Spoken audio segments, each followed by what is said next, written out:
하나님 말씀 창세기 2장입니다. 창세기 2장 1절에서 끝절까지 말씀 교독합니다. 1절 말씀 제가 먼저 받들어 봉독드립니다. 천지와 만물이 다 이루니라.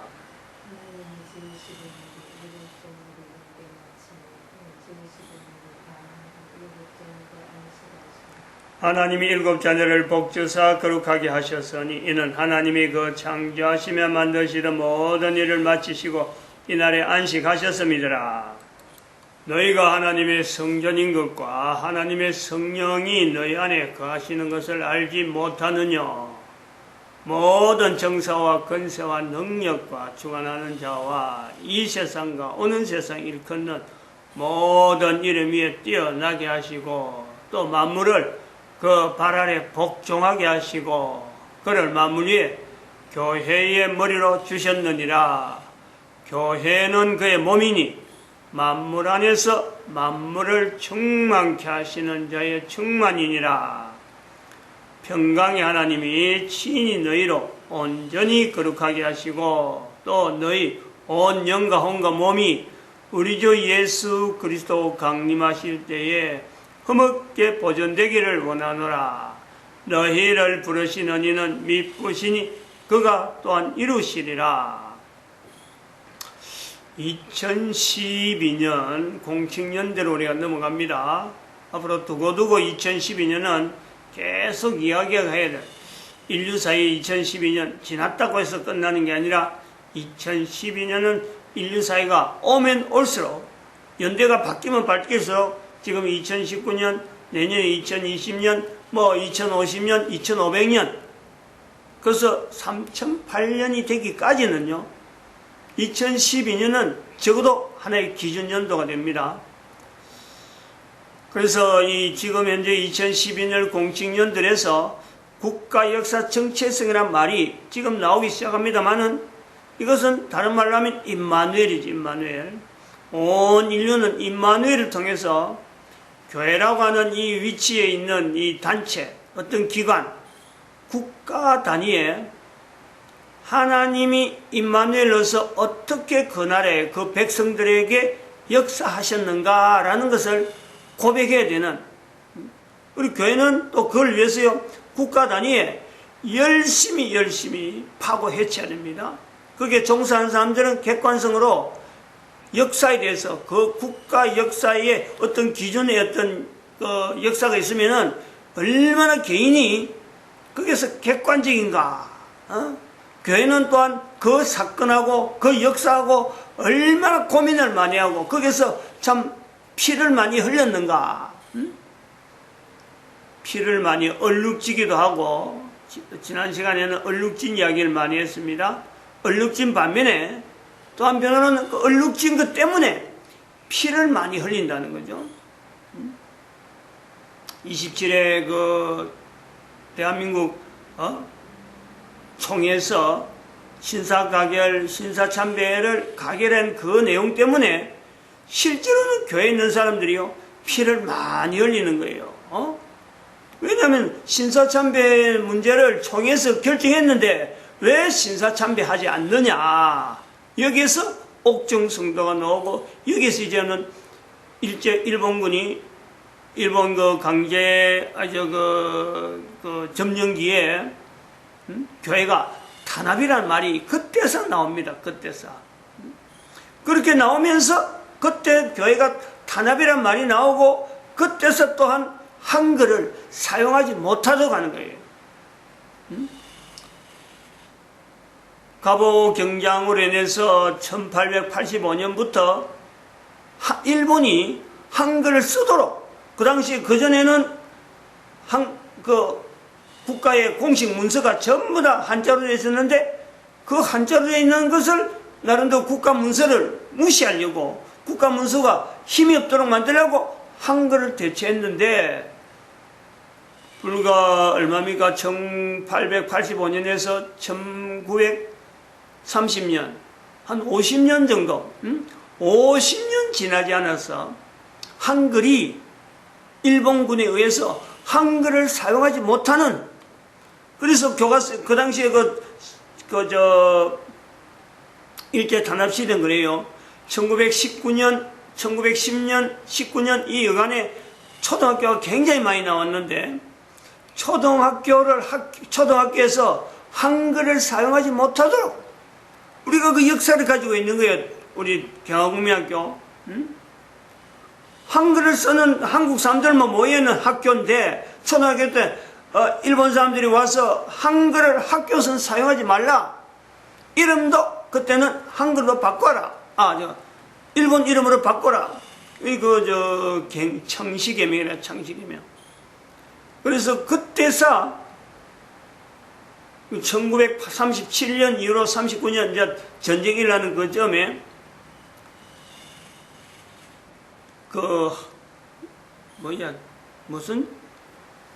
내선일체, 내선이라 해, 내선. 그러니까 일본을 내라 그러고 자기들이 정부고 주정부고 그다음 한국을 조선이라고 내선, 선이에요. 선. 조선할 때 선자로 해갖고 내선일체라 그래가지고 내선일체라 하면서 그때 당시에 그 국가 정세는 그래요. 만주 땅이 일본에 의해서 만주국이 성립됩니다. 청나라로 있던 그 형태가 있었는데 청나라의 마지막 황제 그 사람이 힘이 없어갖고 빌빌 대는 거를 일본 사람들이 청나라 만주에 꼭두가시 대통령을 만들어가지고 왕을 만들어가지고 만주에서만 대통령 하도록 왕이 되도록 자기들은 뒤에서 이제 우리나라 조선 총독부처럼 완전히 간섭하는 이게 만주국이라 만주국. 그 만주국을 발판해갖고 1939년에 2차 대전이 일어났을 적에 이제 2차 대전이 일어나면서 이 일본은 2차 대전하고 별개가 되어 있는데 2차 대전 서부 아주 유럽 쪽인데 일본에서는 1941년에 미국에 있는 하와이 섬 거기에 있는 그 해군 기지를 공격함으로 해서 1941년 12월입니다. 12월 달에. 정확한 날짜는 모르겠는데 12월 5일인지는 모르겠어요. 12월 초에 진주만 그 공격을 함으로써 대동아 전쟁이라 태평양 전쟁이라 하는 2차 대전의 또 다른 하나의 전쟁을 일으킨다는 만주국이 있으면서 그때의 일본에서 한국에 대한 정책은 조선하고는 완전한 일체로 하라. 그래서 조선 사람이 중국의 사람하고 합작해하고 일본을 대항하지 않도록 그 전략이 있는 거죠. 우리나라에 그냥 내선일체라든지 한국의 신사참배 가결하는 이런 내용을요 그냥 밀어붙인 게 아니라 우리의 신앙을 탄압하려는 게 아니라 자기들하고 지금 만주국을 통해서 지금 대동아 전쟁을 일으키는 어떤 여러 가지 흐름에서 조선에 있는 사람들이 전쟁에 참여하지 않도록 즉 뒤통수를 치는 거 아니에요. 만주를 통해서 중국을 공격할 건데 이 한국에 대한 이 치안이 불안하면은 여기서 독립군이나 또 일어나가지고 그는 후방에서 만주국에 있는 사람들을 공격해버리면 이건 더 어렵단 말이에요. 그러니까 그때 우리나라에 탄압이라 하는 아주 강한 흐름들이 그때서 나옵니다. 일제 탄압, 3.1운동부터 시작한 게 아니고 3.1운동 후에 지난 후에 한글을 말살시키는 정책을 내면서 나타난 내용이 내선일체 그리고 대동아전쟁 아주 깊어지는 거예요. 흑암이 우리에게는 굉장히 깊어지는 거죠. 근데 그 흑암이 지나고 나서 1941년에서 45년 그 사이가 우리나라에서는요 어마어마한 그 고통들이 대한민국 고통인데 흑암이 가장 깊었다고 할 수 있는 바로 그때에 우리는 빛을 보는 거예요. 전쟁 일으킨 그것 때문에 일본은 또 망하는 거예요. 원자폭탄이 있는 줄은 생각도 못했는 거 아니에요. 원자폭탄이 일본에 떨어지라고는 전 세계 어느 사람도요 그것을요 생각도 못했고 저런 가공할 무기는 인류사에서 쓰면 안 됐다 그랬는데 처음이자 거의 마지막으로 원자폭탄에 의해서 나라가 2차 대전이 종결되면서 일본은 2차 대전 종결은 다릅니다. 2차 대전은 저 유럽 쪽에서 일찍 종결되는 거예요. 그런데 일본은 끝까지 미국을 대항하면서 처음에는 중국하고 싸우다가, 그래서 만주국을 해서 중국하고 싸우다가 그게 밀리면서 태평양 전쟁을 내고 전 세계 전쟁 속에서 들어가는 거예요. 그러다 미국하고 싸우는 그 흐름이 끝까지 싸우려고, 뭐 나라가 어떻게 됐니, 뭐 그건 어떻든지고 미국을 어쨌든 간에 멸절시킨다 해가지고 가미가제 특공대까지 그랬는데, 원자 폭탄이 떨어지는 바람에 일본은 무조건 항복이라, 무조건 항복. 무조건 항복이 아니었더라면은, 즉 원자 폭탄이 안 떨어졌다면 일본의 본토에 히로시마에 원자 폭탄이 안 떨어졌다면 8월달이죠. 1945년 8월달. 대한민국은요, 내선 입체 정책 때문에 만주국은 중국으로 넘어갔을지 모르지만은 대한민국의 이 전체는요, 조건을 붙일 수밖에 없는, 왜냐하면 그전에도 계속해서 일본이 한국에 대해서 이 어떤 점령권에 대한 건요, 가스라 데프트라 가는 그 협약도 있었지만은, 다른 나라 전쟁만 제외하면은, 태평양 전쟁만 제외해버리면은 전 세계 모든 나라들이 사실은 이 한국에 대해서는요, 절대 손을 못 댈 정도로 일본이 탄탄하게 구조를 갖고 있다니. 그런데 태평양 전쟁, 즉 폭탄, 히로시마에 떨어진 원자 폭탄 때문에 무조건 항복이라, 무조건 일본 천황이 무조건 항복으로 선포하는 거죠.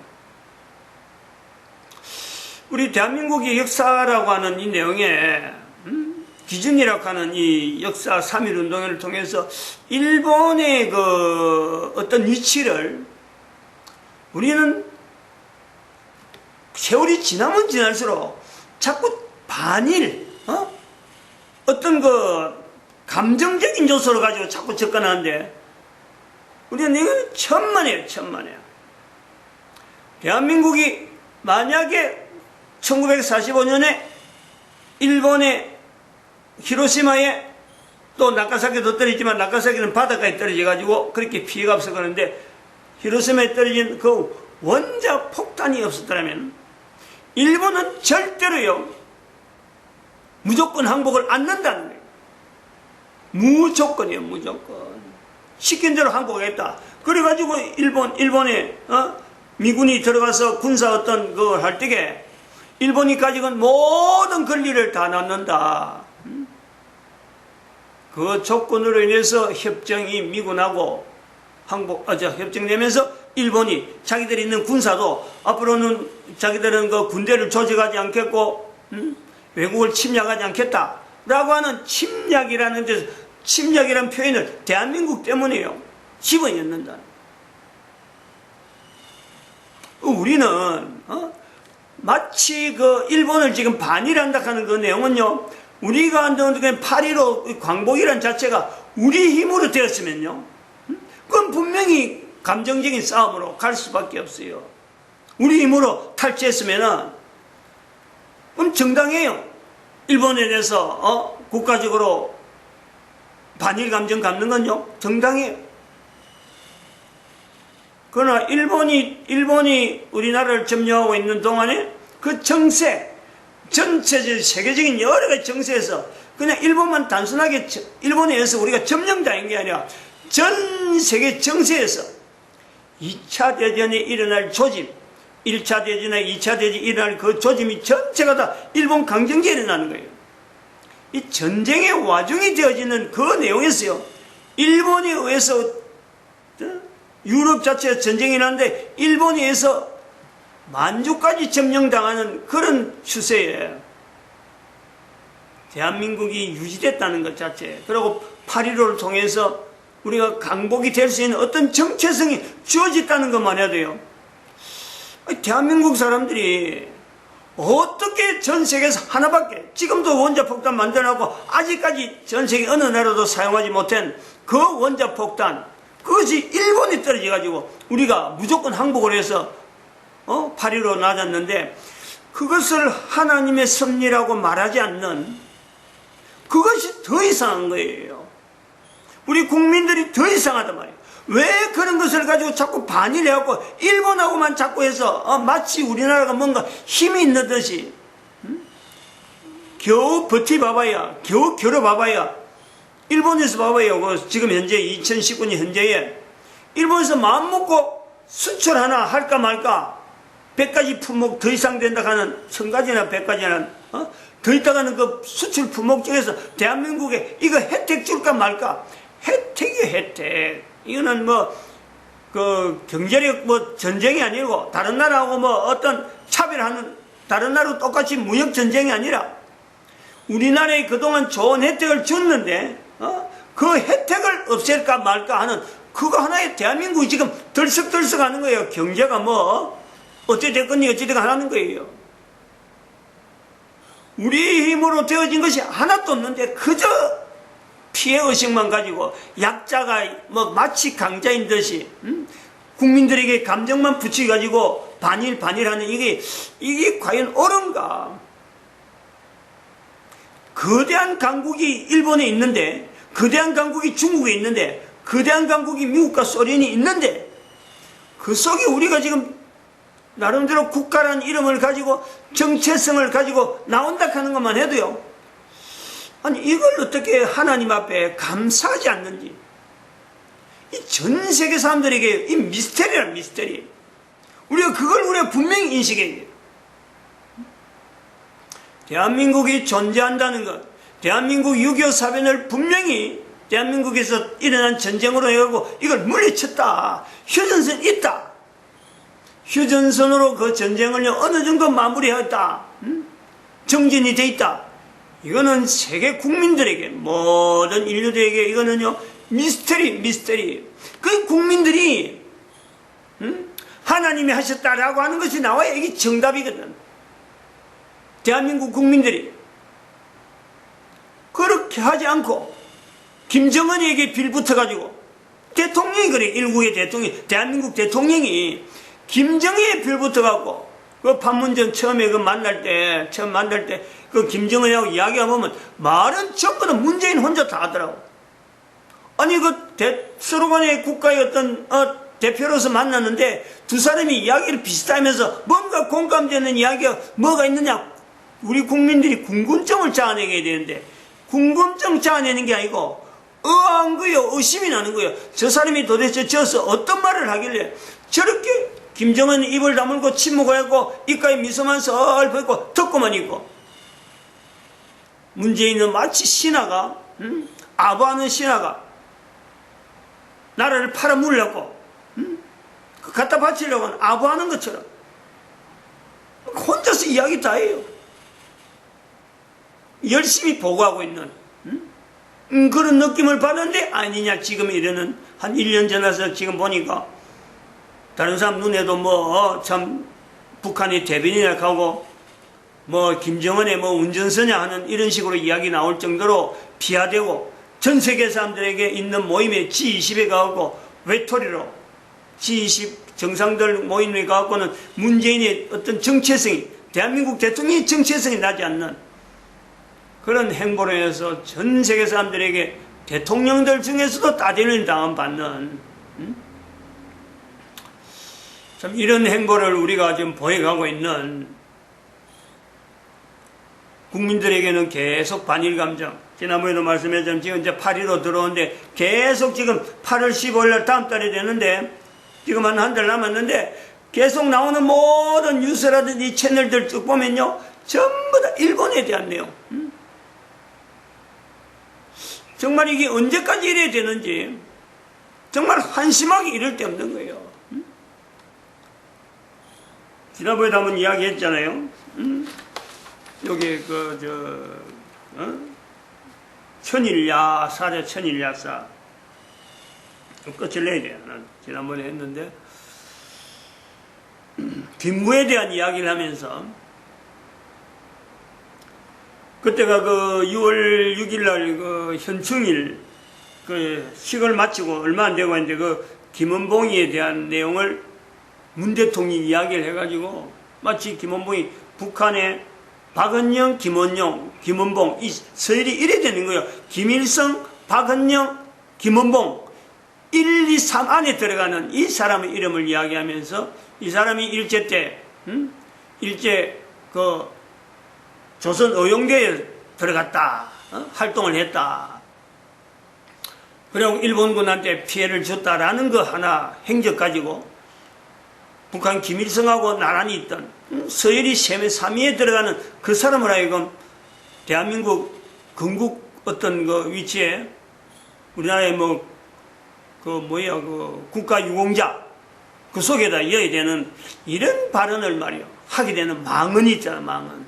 그 흐름 후에 제가 천일야사에 김구에 대한 이야기를 하는데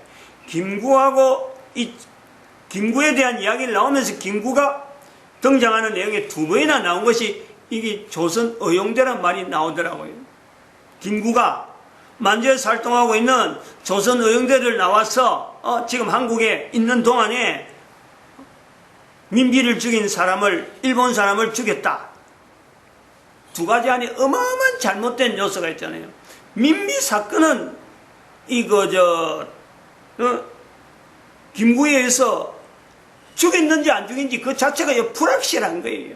단지 일본에 무사한 사람을 변장을 하고 있는데 김구가 죽인 그거는요 분명히 역사적인 사건으로 나와요. 근데 민비를 죽인 사람이 저 사람이 대화하는 거예요.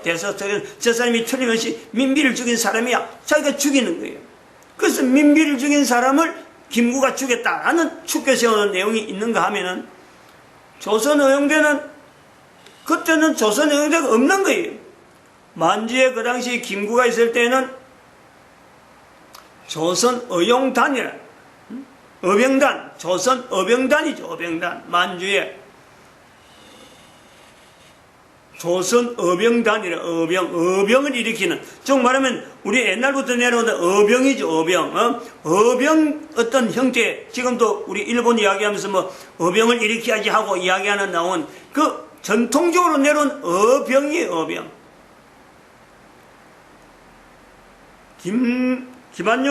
김원봉이가 나온 거는 조선 의용대입니다. 의용대. 전혀 다르요. 근데 그 비슷한 이름을 하면서 김원봉이하고 연결해서 연상을 할 수 있는 조선 의용대를 2번이나 거기에서 극중에서 이야기를 하더란 말이에요.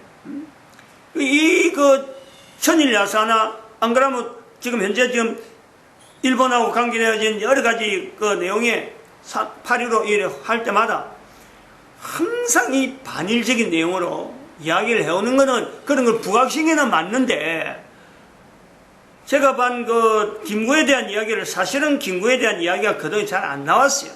김구도 굉장히 알고 보면요, 사실은 우리가 지금 제 개인은 그래요. 깡패지, 깡패. 한마디로, 깡패 출신 아니에요. 그 사람, 일본에 있는 사람을 자기가 죽일 정도면은 이게 보통 몸을 단련시킨 사람 아니에요. 그러한 그 행태를 벌인 사람을 우리는 또 국회의원 중에서 깡패 출신 국회의원 김두한이를 보는 거죠. 그런 위치에 있는 하나의 사람을 우리는 지금 띄워가지고 김구가 없으면 나라가 마치 망하는 듯이 지금 의식을 가지고 있는, 이것도 철저하게 좀 더 객관적으로 그런 식으로 국가를 일으키고 그런 식으로 권력을 가진 사람, 힘이 있는 사람이 하면 되겠지 하는 거는, 이거는 올바른 국가가 아니죠. 분명한 객관적인 내용도 이야기를 할 수 있어야 돼요. 근데 그 사람을 김구란 이름만 들어가면 뭐든지 어려운 듯이 전부 다 참 바른 듯이 이야기하고 있는 그 이야기 하면서 조선 의용대 김원봉이를 슬며시 거다 연결해 김구하고 같은 반열에 있는, 같이 활동한 듯한 그런 내용으로 김원봉이를 띄우려고 지금 역사를 왜곡하고 있는 우리 텔레비전에 말이야, 막 나온다는 거예요. 그럼 언제까지 일할 거냐, 언제까지 우리 대한민국은 1년 중에 8.15 앞에 더 가면, 또 3.1 운동하고 그 중간에 걸쳐서 이 중간에 여러 가지 국가 행사들이 많이 있는데, 언제까지 일본에게 이렇게 반일 감정만 갖고 나가겠느냐. 나가면 나갈수록 일본하고 반일 감정 나가면 나갈수록 지금 현재 나온 대로 우리는 대원군의 쇠국이 바로 눈에 보듯이 뻔한 거예요. 그런 것을 지금 현재 문재인 대통령이 보면서 이제 마치야지. 더 이상 가면 안 된다는 표시를 우리가 읽어야지. 역사도, 국가 역사도, 또 국가 주변 역사도 제대로 인식도 못하고, 단지 일본. 또 중국은 무조건 잘하고, 중국. 언제까지 그럴 거냐, 언제까지. 이 삼성도 지금 뭐, 대한민국에서 떠난다는 말 나오고, 롯데는 이미 뭐, 미국으로 가서 지금, 정착하려고 하는 이런 형태도 보이고 있고, 한국의 나름대로, 기업이라고 하던 그 롯데, 일본에서 성공해갖고 한국에다가 돈을 투자하고 어떡하든 대한민국을 일으켰던 그 롯데가, 미국에 투자한다고 대통령이 칭찬받는. 삼성도 지금 미리 못 간 게 아마 한설은 이런 거 한일 관계가 될 줄은 몰라가지고 지금 삼성은 요 쩔쩔매고 있어요, 지금. 언제까지 대한민국이 일할 거냐, 이게 반일 하면서 역사 자체도 이렇게 뒤틀어 놔놓고는, 통치한 사람 입맛에 따라서, 반일을 이렇게 영하고 저렇게 영하고, 전체 국가가 나가는데 전 세계가 글로벌 되어가고 인터넷이 발달되면서 대한민국에 있는 제일 무기가 되어지는, 이 한글.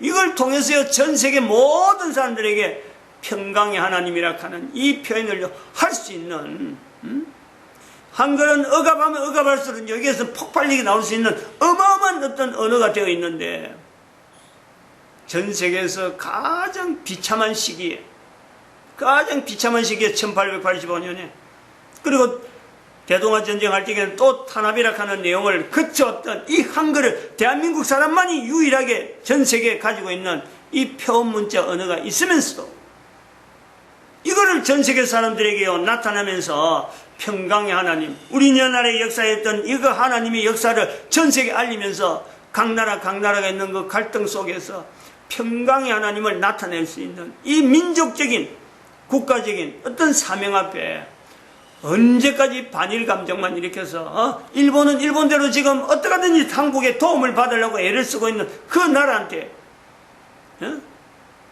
반일 감정을 일으켜갖고 서로 간의 파트너가 되어서 전 세계 사람들에게 나타낼 수 있는 분명한 또 동북아 공정안이라는 이 분명한 또 공존안이죠. 동북아 공존안. 여기서 분명히 외쳤어요.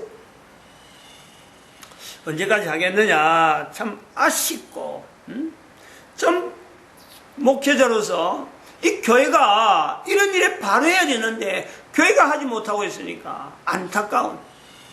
근데 지금 우리 시대는 못하더라도 사춘기 시대를 지난 사춘기 지금 있는 애들한테 이걸요 분명히 각인시켜서 그 사춘기 지금 사춘기 있는 애들이 이걸 봐드리면은 천지와 만물이 다 이르니라. 요 속에서 내 한 사람이요 전 세계 인류 가운데 대한민국의 위치를 국가 역사 정체성을 들어서 대한민국 위치를 깨닫게 되면은 바로 그 사람이 힘이에요. 그 사람 지금 나이들하고 정치한 사람들은요 이미 갔어요. 이미 희망 없어요. 자유한국당인들 그렇고 지금 민주당인들 그렇고 문재인도 마찬가지고 이미 다 그 사람들에게는요 소망이 없어요. 그 사람들에게 어떤 것도 우리가 기대를 못하는 거죠. 사춘기를 지나는 지금 연대에 있는 애들 또 그런 연대에 있는 애들이 되기 위해서는 그 밑에 있는 아주 사춘기 이전에 있는 애들한테 참 올바른 복음이 올바른 어떤 삶의 자세를 갖출 수 있도록 그래야 사춘기 돼서 이 눈이 반짝 뜨이도록 그런 전략이 좀 필요하다고 보고 있습니다. 마칩니다. 기도드립니다. 할렐루야 함께 하십니다.